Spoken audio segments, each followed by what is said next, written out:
Hello అండి. నమస్తే. నేను మీ Shweta. Welcome back to Shweta's kitchen. ఈరోజు నేను ఉలవలతో రసం ఎలా చేసుకోవాలో చూపిస్తాను. వచ్చేయండి. రసం చేయడానికి ముందుగా ఒక పెద్ద నిమ్మకాయ సైజంత చింతపండు తీసుకొని నానబెట్టుకోవాలి. ఇప్పుడు ఒక కుక్కర్ గిన్నె తీసుకొని మనం రసం క్వాంటిటీకి తగ్గట్టుగా ఉలువలు వేసుకోవాలండి. ఇక్కడ నేను 1/2 కప్పు ఉలువలు తీసుకుంటున్నాను.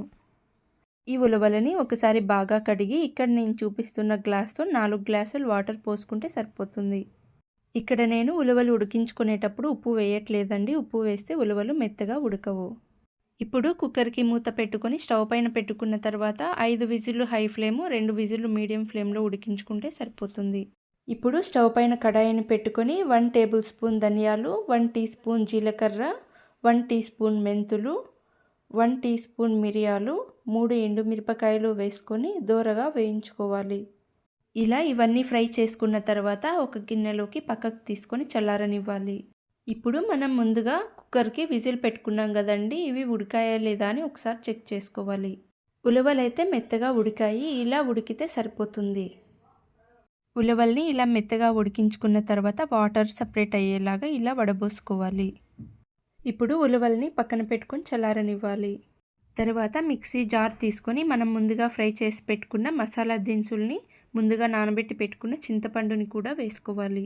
ఇక్కడ మనము రసం క్వాంటిటీని బట్టి ఉలవలు తీసుకోవాలండి. ఇక్కడ నేను 1/2 కప్పు ఉలవలు వేసుకుంటున్నాను. ఉలవలు వేసుకున్న తర్వాత 10 వెల్లుల్లి రెబ్బలు, తగినంత ఉప్పు వేసుకొని మిక్సీ పట్టుకోవాలి. ఇలా ఇక్కడ నేను చూపిస్తున్న విధంగా మసాలాని గ్రైండ్ చేసుకొని పక్కనుంచుకోవాలి. ముందుగా ఉలవల్ని వడగట్టుకున్నప్పుడు వచ్చిన వాటర్లో ఈ మసాలా మొత్తం వేసుకోవాలి. తరువాత మన రసంకి క్వాంటిటీకి తగ్గట్టుగా వాటర్ పోసుకొని ఉండలు లేకుండా కలుపుకోవాలి. ఈ ప్లేస్లో ఒకసారి ఉప్పు, కారం, పులుపు సమానంగా ఉన్నాయా లేదా అని చెక్ చేసుకొని ఏమైనా తక్కువైతే వేసుకోవచ్చు. ఇలా ఒకసారి రసం మొత్తం బాగా కలుపుకొని పక్కనుంచుకోవాలి. తర్వాత పోపు వేసుకోవడానికి ఆవాలు, జీలకర్ర, మెంతులు, 2 రెమ్మల కరివేపాకు, 2 ఎండుమిరపకాయలు, 6 వెల్లుల్లి రెబ్బలు తీసుకోవాలి. పొట్టు వెల్లుల్లి రెబ్బలు తీసుకొని ఇలా దంచుకొని వేసుకోవాలి. ఇప్పుడు పోపు వేయడానికి స్టవ్ పైన పాత్ర పెట్టుకొని 2 టేబుల్ స్పూన్స్ ఆయిల్ వేసుకోవాలి.